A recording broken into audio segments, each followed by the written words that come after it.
I have spring fever, and I'm pretty sure a lot of you do too. I am so looking forward to getting my hands dirty and digging in the garden. So I was wondering, have you thought about permaculture?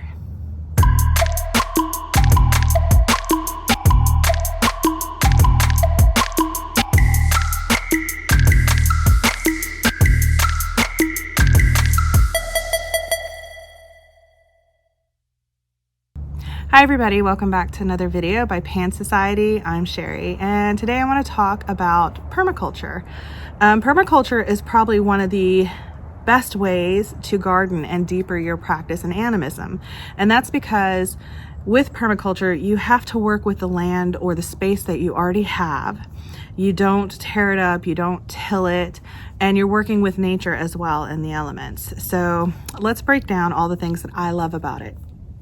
The first part is practicing with the elements. You have to pay attention to where you're planning on planting, how much sun is going to be there, and you're following the sun during the day and through the seasons to see which areas get sunlight, what type of sunlight, and for how long, so that you can judge which plants work better in those areas. You're going to work with the element of water because you need to figure out rainfall. You're going to probably use wood chips and bark to keep water in certain areas and to soak up water so that they can consistently keep the area moist for your plants and the roots that are under it. You're going to keep track of the wind. So if you have certain wind, if it's strong in your area and it's something that is a concern, you'll plant trees in certain areas and not in others because of the possibility of breaking and damaging. You'll also work with the animals and the wildlife in the area. And I love this part because where I live, we have everything. There's chickens that eat everything.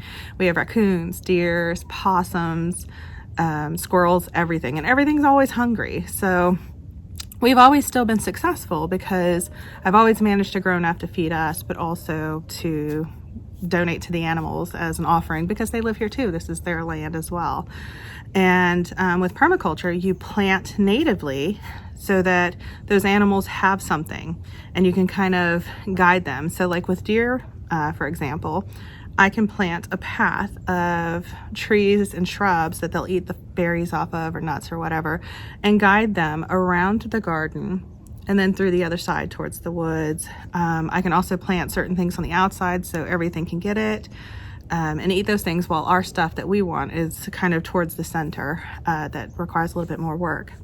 And you're also planning for habitats for animals. So you're putting in trees and shrubs and brush that provide homes for birds and animals and protection for them as well. So we're all learning to live and work in a space. So there's reciprocity, there's gratitude, there's mindfulness, there's so much happening here.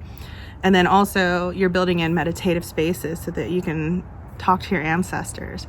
So there's so much good stuff that's happening in permaculture.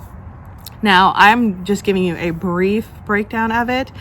I would suggest hooking up with a local gardening club in your area to see and take classes to see how it works. And then they'll give you tips on native plants that are great to use, as well as how to plan your garden. You don't need a massive yard to do it. You can still do this in pots and raised beds. My biggest suggestion is always start small and manageable so that you don't get overwhelmed.